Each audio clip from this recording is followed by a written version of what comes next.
My name is Emily Parker. I'm 33 years old, and 3 days ago, I walked out of my marriage with 2 duffel bags, my laptop, a folder of important documents, and the kind of silence that only comes after something breaks so completely there's nothing left to say. I still haven't fully processed it. Not the ending itself. That part, strangely, was simple. What I'm still processing is how fast a person can stop being a wife and realize she was really just a paycheck with feelings. Ryan and I had been married for 4 years, together for 6. On paper, we looked solid, respectable, stable, the kind of couple people assume is quietly building a future together.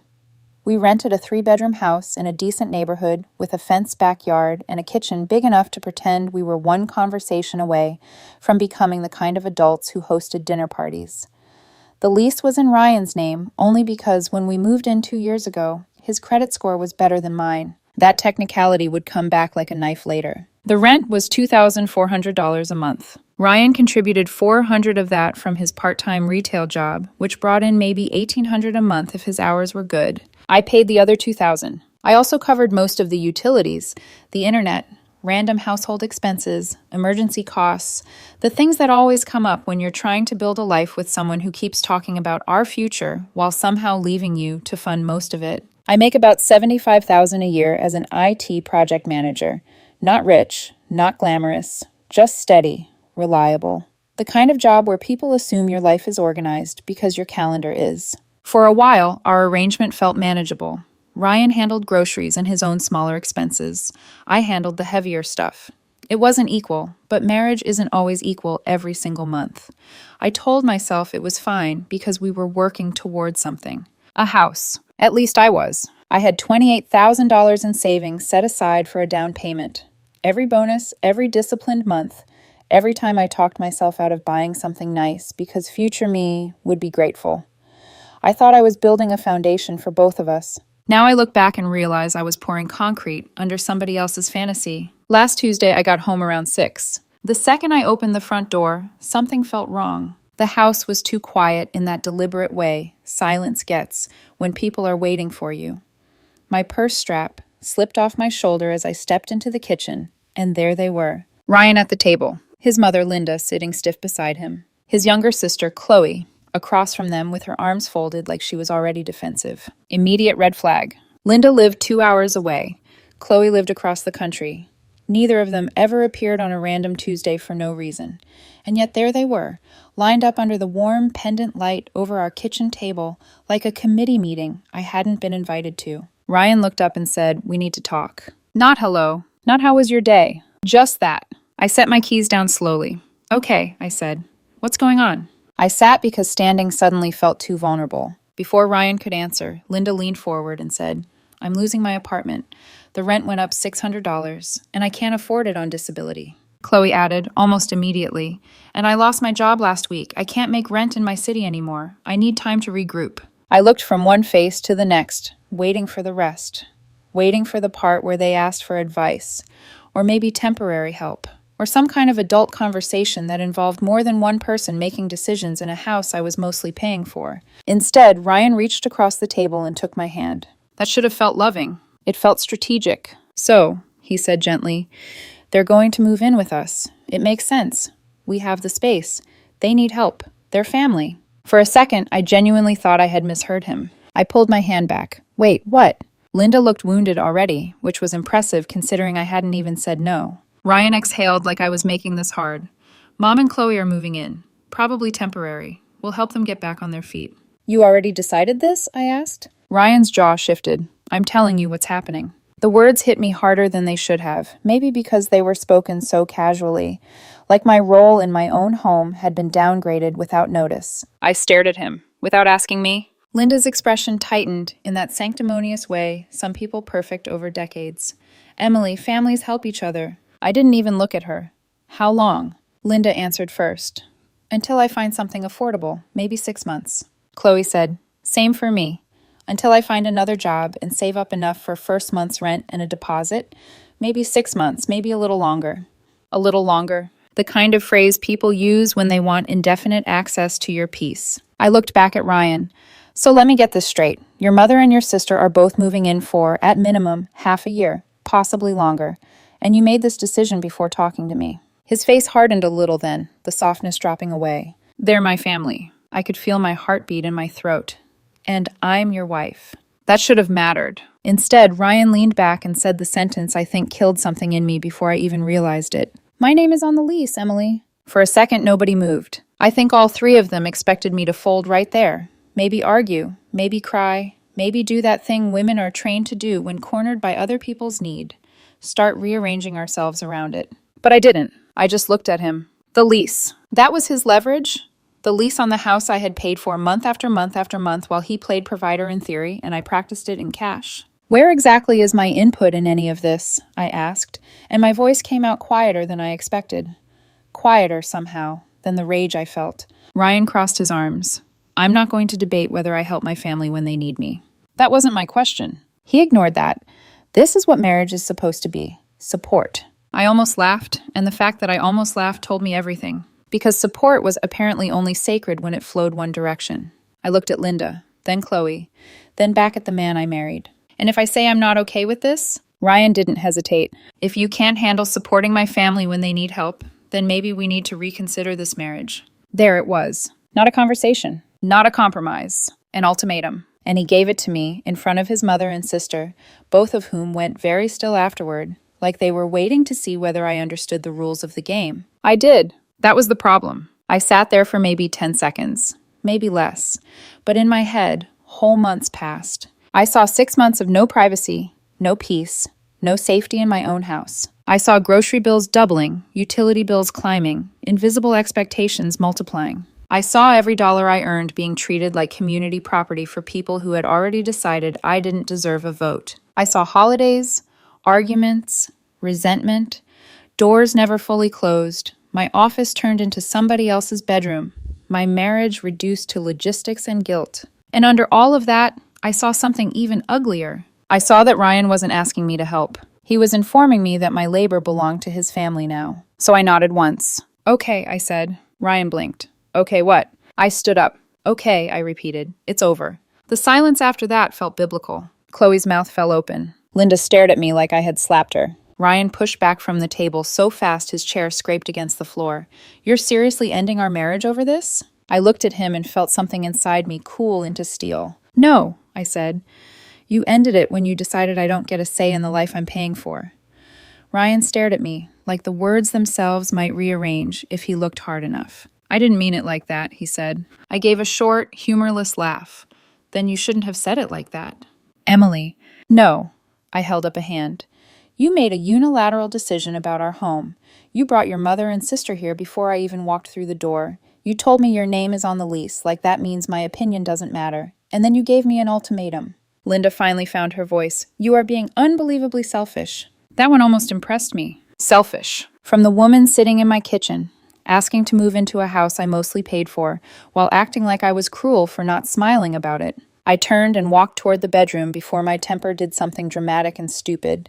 Behind me, I heard Ryan's footsteps first, then Linda's sharper ones, then Chloe's lighter, irritated pace.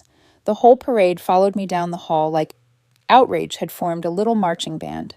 I pulled an overnight bag out of the closet and dropped it on the bed. Ryan stood in the doorway.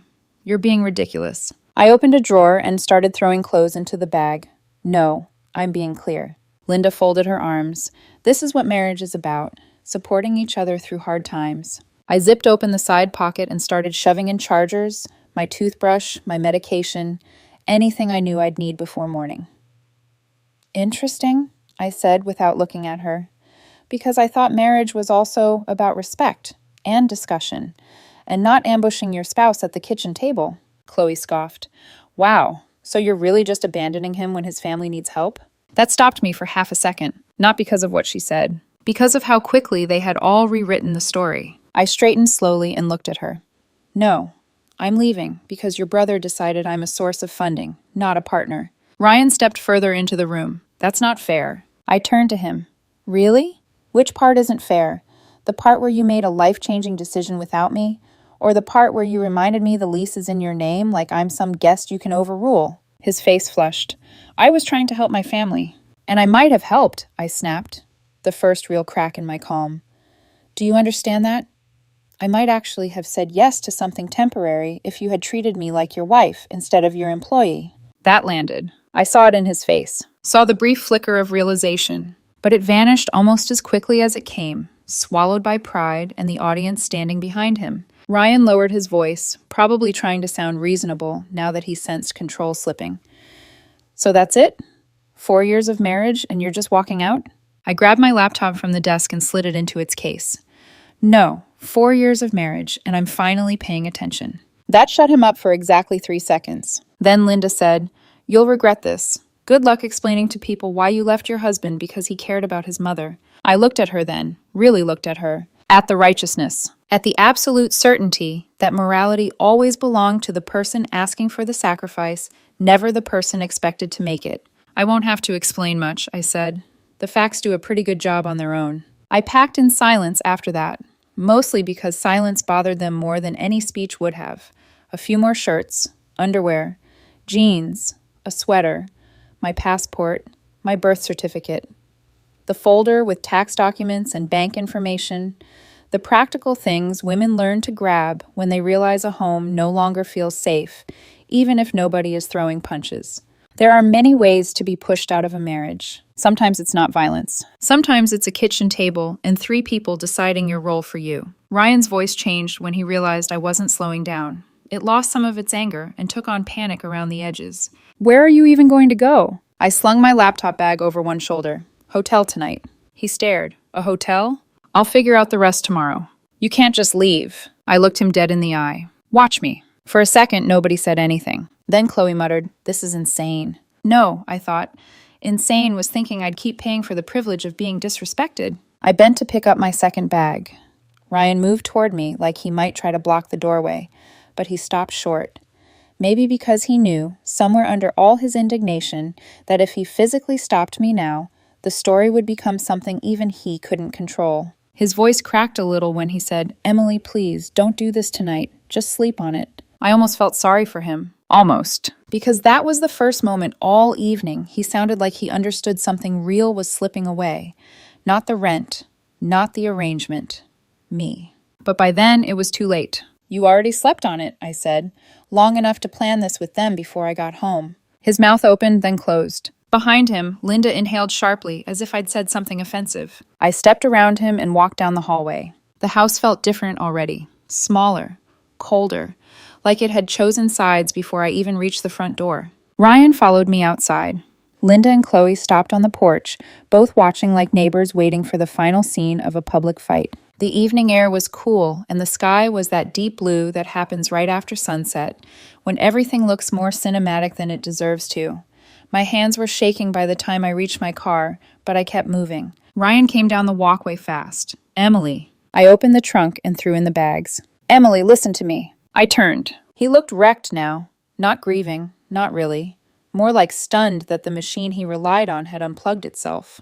"You're seriously not coming back tonight?" "The lease is in your name," I said. "Remember?" He flinched. Good. That line had been meant to make me smaller. I wanted him to hear exactly how it sounded outside that kitchen. His eyes went glassy. "So what, that's it? You're just done?" I closed the trunk. "You want to move them in? Go ahead. But I'm not paying for it." Linda called from the porch. "You have obligations." I looked past Ryan at her. "And he just told me I have no say in my own home. You don't get both." For one strange second, everything went still. The porch light buzzed softly overhead. A dog barked somewhere down the street. A car drove by at the corner. Little ordinary sounds, carrying on like the world wasn't ending. Ryan's expression changed again. Angry now. Cornered. "You're abandoning me." I shook my head. "No, Ryan, I'm refusing to finance a decision you made without me." Then I got in the car and shut the door before he could say anything else. He was still standing there when I backed out of the driveway. Him in the middle of the yard. Linda rigid on the porch. Chloe with her arms folded, already looking annoyed by consequences that hadn't even arrived yet. Ryan shouted something as I pulled away. I couldn't hear the words through the glass. I didn't turn around. At the Hampton Inn off the highway, the woman at the front desk smiled at me with tired professionalism and asked if I wanted 1 key or 2. The question nearly undid me. 1, I said. She handed me the card, told me breakfast started at 6, and pointed me toward the elevator. The room smelled like bleach, fabric softener, and generic air conditioning. Beige walls, brown headboard, a framed print of a bridge over a river that existed nowhere anyone had ever loved. I dropped my bags on the floor, sat on the edge of the bed, and just breathed. That was when my phone started exploding. Ryan. Ryan again. Ryan again. Then Linda. Then Chloe. Text after text after text, the screen lighting up so fast it looked frantic. I stared at it for maybe 10 seconds before flipping it face down. Then I turned it all the way off. Silence rushed in so suddenly it made my ears ring. I lay back on the stiff hotel comforter without changing clothes, staring at the ceiling, replaying the kitchen scene over and over. Not because I doubted myself, because some part of me still couldn't believe he had done it. Not just the ultimatum, not just the decision, the certainty. That calm, almost casual confidence that I would swallow my hurt, swallow my anger, swallow the insult of being told my opinion didn't matter, and then keep paying. That was the part I couldn't stop thinking about. He really believed I would stay. And maybe the worst part was that, until tonight, I probably would have. That thought sat on my chest heavier than grief. Not that my marriage might be over, but that I had almost been willing to disappear inside it. Sometime after midnight, still fully dressed, I rolled onto my side and stared at the dim red numbers of the hotel alarm clock. 3:14 a.m. I should have been shattered. Maybe I was, in some quiet internal way that hadn't reached the surface yet. But what I felt most wasn't heartbreak. It was relief so sharp it scared me. As if somewhere beneath the shock, my body already knew the truth before my heart had caught up. I had not just left a house. I had escaped a future. I woke up the next morning with that strange, hollow feeling you get after something irreversible happens. Not quite sadness. Not quite peace. Just space. For a few seconds, I didn't remember where I was. The beige walls, the hum of the air conditioner, the faint smell of hotel detergent. It all felt disconnected from reality. Then it hit me. Kitchen table. Ryan. Maybe we need to reconsider this marriage. And my own voice calm and final. Okay, it's over. I sat up slowly, my back stiff from sleeping in jeans, and reached for my phone on the nightstand. For a second, I just stared at it. Then I turned it on. It buzzed instantly. Notifications stacked on top of each other so fast the screen lagged, trying to catch up. Missed calls 27. Text messages 86. I exhaled through my nose, almost amused despite everything. That many messages in less than 12 hours. And not one of them, I already knew, was going to say, I'm sorry. I opened them anyway. Ryan. Please come home. We need to talk about this. You're overreacting. Emily, seriously, answer me. Then later, how are we supposed to pay rent? There it was. Not I miss you. Not I messed up. Not I shouldn't have said that. Straight to logistics. Straight to money. I scrolled. Linda, you should be ashamed of yourself. Abandoning your husband when his family needs help. This is not how you were raised. Chloe, hope you're happy leaving 3 people homeless. Real classy. I actually laughed at that one. Homeless? They were standing in a 3-bedroom house. They just couldn't afford it without me. That wasn't homelessness. That was reality finally showing up uninvited. I locked my phone again without replying to a single message and set it back down. For the first time since last night, something inside me settled. Clarity. Not the emotional kind. The practical kind. I got out of bed, took a quick shower, and got dressed in the same clothes I'd packed. Jeans, a clean shirt, hair pulled back tighter than usual. There was no dramatic crying in the mirror. No collapse. Just a quiet sense that I had decisions to make, and for once, they would be mine. The first call I made wasn't to Ryan. It was to a coworker. Mark. He'd gone through a divorce last year. Messy one. Long one. The kind that teaches you things you don't want to learn but end up needing anyway. He picked up on the second ring. Hey, Emily. Hey, I said. Do you still have your lawyer's contact? There was a pause. Then more serious. Yeah, you okay? I glanced around the hotel room. At the perfectly made bed I hadn't used properly, at my bags on the floor. I will be. That was enough for him. He sent me the number within 2 minutes. By noon, I had a consultation scheduled for Friday. By 1 p.m., I was at work. And that might sound insane. Walking into the office like nothing had happened, sitting at my desk, opening my laptop, responding to emails, attending a meeting where someone spent 20 minutes arguing about project timelines, like the world hadn't shifted under my feet less than 12 hours ago. But there was something grounding about it. Structure, predictability, a world where things made sense because they followed rules. Unlike my marriage, I kept my phone on silent the entire day. Didn't look at it, didn't respond, didn't engage. And every hour that passed, the distance between me and that kitchen table grew a little wider. That night, I didn't go back to the hotel. I started looking for apartments, not out of panic, out of logic. If I was really doing this, And I was, then I needed somewhere to land that wasn't temporary. Something small, affordable, mine. By the time I fell asleep that night, I had 3 options bookmarked. By the next morning, I had a viewing scheduled. That was when I turned my phone back on again. More messages, fewer calls. The tone had shifted. Ryan, can we just talk? You're being stubborn. This doesn't have to end like this. Then, Emily, please, I can't afford this on my own. Again. Not I miss you. Not I hurt you. Just the same underlying message wrapped in different words. Come back and fix the problem I created. I didn't respond. Didn't even type. Because for the first time in a long time, I understood something clearly. If I answered, even once, I would be pulled back into the same cycle. Explaining, defending, justifying why I deserved a say in my own life. And I was done doing that. Thursday afternoon, I got a message from a number I didn't recognize. I opened it anyway. Chloe, you need to help with rent. Mom had to loan us money and she can't afford it. We're going to get evicted because of you. At least pay through the end of the lease so we can figure something out. You're really going to let your husband become homeless? I stared at the screen for a long moment. There it was again. Not responsibility. Blame. Not accountability. Expectation. I typed one sentence. I left because I wasn't wanted unless I was a wallet. Then I blocked the number. That was the only response any of them got from me. Through a mutual friend, Mark's girlfriend knew Ryan casually. I started hearing what was actually happening back at the house. Ryan had moved them in. Of course he had. Because admitting he made a mistake would require him to acknowledge I was right. And that was never going to happen. Linda had loaned them $1,500 to cover most of the rent. Money she didn't have. Money she'd gotten through a payday loan with ridiculous interest. 30%. I closed my eyes when I heard that. Not out of sympathy, out of disbelief. They were digging a hole with both hands and acting surprised it was getting deeper. All 3 of them were now living in the house. 3 adults, one income that barely covered half the rent. And apparently, it was already falling apart. Fighting over bedrooms. Fighting over money. Fighting over who was doing more. Ryan, who had sat so confidently at that kitchen table, was now trying to juggle 3 different expectations and a reality that didn't match the version he had imagined. The landlord had noticed too. Neighbors saw people moving in. Boxes. Furniture. More cars in the driveway. A call came in asking if additional tenants had been added to the lease.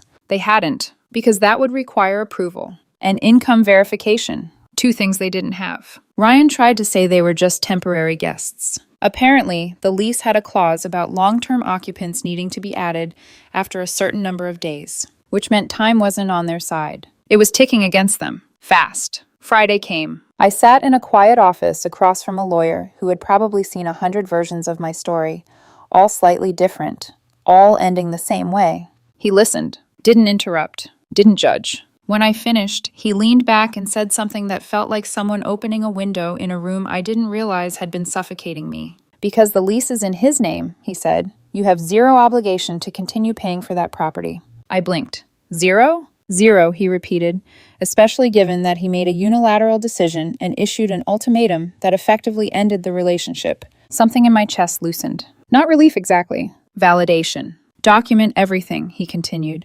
Messages, timeline, his statements about the lease, the ultimatum. That's your protection. I nodded slowly. He paused, then added, you did the right thing by leaving when you did. That part hit harder than I expected. Because somewhere deep down a small voice had been whispering, was I too harsh, too fast, too cold? Hearing someone say, calmly and professionally, no, you responded appropriately, it mattered. A lot. That evening, I sent one message. Just one. To Ryan, I meant what I said. We're done.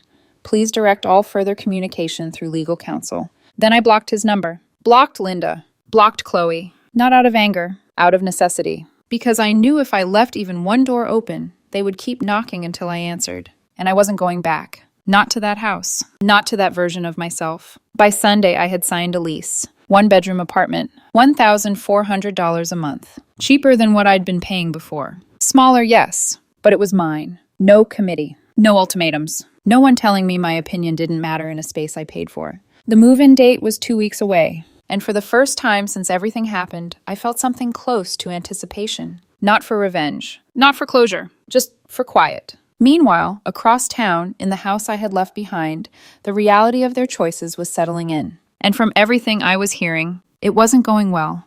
By the time the first week passed, the panic on their side had fully replaced the confidence they'd had at that kitchen table. You could feel it. even from a distance. It showed up in the way the messages changed. Less demanding, more desperate, more erratic. I didn't see most of it directly because I had them blocked, but people talk. Mutual friends, coworkers who knew Ryan, even casual acquaintances. It all filters through eventually. And the picture that formed? It wasn't pretty. Wednesday afternoon, it stopped being distant. I was at work, halfway through a meeting, when my boss stepped into the conference room and caught my eye. "Emily," he said quietly, "can I grab you for a second?" Something in his tone made my stomach drop. I followed him out into the hallway. "There's someone in the lobby asking for you," he said. "She's upset." I didn't even need to ask who. "Ryan." "Of course." I exhaled slowly, forcing my shoulders to stay relaxed. "Did she say what she wants?" "She's saying you're abandoning her," he said carefully. "It's causing a bit of a scene." I closed my eyes for half a second. There it was again. That word. Abandoning. As if I had walked out of a stable, respectful marriage instead of responding to an ultimatum. "I'll handle it," I said. The lobby felt too bright when I stepped into it. Ryan was standing near the front desk, eyes red, hair pulled back in a messy knot like he hadn't slept properly in days. A couple of people were pretending not to stare. The moment he saw me, his face crumpled with relief. "Emily." I didn't move closer. I stayed exactly where I was, keeping a comfortable distance between us. "We're separated," I said evenly. "You can't come to my workplace like this." His expression shifted from relief to frustration in seconds. "We need to talk." "No," I said, "we don't." "It's about the rent," he pushed, voice rising just enough to draw more attention. "I can't afford it. You know I can't afford it." And there it was. Always back to that. Not us. Not the marriage. The money. "That's not my problem anymore," I said calmly. "The lease is in your name." He flinched at his own words being handed back to him. "You can't just stop paying bills," he snapped. "We're married." "Get a lawyer," I replied. "All communication goes through them. I'm not discussing this here." For a second, I thought he might argue more. Instead, his face crumpled again, anger dissolving into something messier. "Emily, please." I didn't let him finish. "Please leave my workplace." The security guard stepped forward then, gently but firmly guiding him toward the door. Ryan didn't resist, but she kept looking back at me like I was supposed to change my mind at the last second. I didn't. When the doors closed behind him, the lobby exhaled. My boss put a hand on my shoulder. "You okay?" I nodded. "Yeah." And I was. That was the strange part. Not numb, not cold, just done. That same afternoon, the legal side caught up. Her lawyer sent a formal letter to mine, demanding I continue paying marital expenses, including rent, utilities, groceries. When my lawyer called me, I could hear the amusement in his voice. "I've seen a lot of things," he said, "but this one's almost impressive." I leaned back in my chair. "Impressive how?" "In how quickly it collapses under basic logic," he replied. "The lease isn't in your name. You have no legal obligation to pay for that property." "What about the marriage?" I asked. "She issued an ultimatum that ended the relationship," he said. "And she made it clear the residence was hers because of the lease. That works both ways." I smiled faintly. So we respond," he said, "and we shut it down." And that's exactly what he did. Meanwhile, back at the house, things were unraveling faster than even I expected. Week 2 brought what should have been good news. Chloe got a job, part-time retail, just like Ryan. Around $1,600 a month. On paper, that should have helped. In reality, it made everything worse, because Chloe immediately decided she needed a car. Can't get to work reliably otherwise. And to be fair, public transportation around here isn't great. But here's the problem. She had no savings, bad credit, no financial stability. So she did what people in desperate situations often do. She asked Ryan to co-sign an auto loan. And Ryan, already drowning, already trying to hold everything together, said yes. A used Honda. $380 a month. I remember staring at my phone when I heard that through a friend. Not angry, just stunned. They were already struggling to cover rent, already borrowing money, already behind. And instead of stabilizing, they added another monthly obligation. It was like watching someone pour water into a sinking boat and calling it a solution. Apparently, the fallout was immediate. Linda lost it, screaming about financial irresponsibility. Ryan crying, saying she had no choice. Chloe defensive, insisting she needed the car to keep the job, that everything was too expensive, that none of this was her fault. 3 people, all talking. No one actually solving anything. The math didn't work. It never had. And now it was collapsing in real time. Then came week 3. The landlord did an inspection. Maybe suspicious. Maybe just routine. But either way, it didn't go well. Because Chloe had decided, without asking anyone apparently, that one of the bedrooms needed a makeover. She painted it bright, neon purple. I wish I was kidding. The lease explicitly forbade painting without permission, which meant now there was a violation. A notice. Repaint it within 30 days or face a $500 fine and potential non-renewal. They didn't have $500. They barely had rent. Fixing it properly would cost at least a couple hundred. Chloe's response? I didn't know I couldn't paint. It's our room now. I actually laughed when I heard that. Not because it was funny. Because it was so perfectly consistent. The entitlement. The assumption. The belief that rules only apply to other people. Meanwhile, my life was quiet, simple, predictable. I moved into my new apartment that weekend. 1 bedroom, smaller than the house, but it felt bigger because every inch of it was mine. I set up my space exactly how I wanted. A clean desk for work, a small gaming setup, kitchen organized the way I liked. No clutter that wasn't mine, no tension in the air, no waiting for the next argument. Financially, I was thriving. After rent, utilities, food, everything, I was saving between $800 and $1,000 a month. That down payment fund? Growing again. For the first time in a long time, my future felt like something I controlled, not something I was financing for someone else. Ryan tried one more time, not directly, through a friend of a friend. A message passed along like a fragile olive branch. She says she understands you're upset, the message went, but can you please work this out? She misses you. Things are really hard right now. I read it once. Then I replied with a single sentence. Getting the divorce finalized is working it out. And that was it. Because I finally understood something that took me years to learn. Missing someone doesn't fix what they broke. And struggling doesn't erase how they treated you. By the 3rd week, everything that had started as pressure turned into collapse. Not dramatic at first. Not all at once. Just small cracks widening until the whole structure couldn't hold itself together anymore. The divorce process moved faster than I expected. We didn't have kids. We didn't own property together. No shared debt. Just furniture, a few joint purchases, and a tax refund from last year. Clean on paper. Messy, emotionally. But even that part was starting to fade. The court hearing itself was almost anticlimactic. 15 minutes. That's how long it took to legally end something I had spent 6 years believing in. The judge reviewed the paperwork, asked if we both understood the terms. I said yes. Ryan hesitated. Then said yes too. And just like that, it was over. Signed. Filed. Done. I remember looking at her across the room, this man who had once felt like home, and realizing I didn't feel anything anymore. Not anger, not sadness, just distance, like she belonged to a different version of my life that I had already stepped out of. The judge's earlier ruling had already made one thing clear.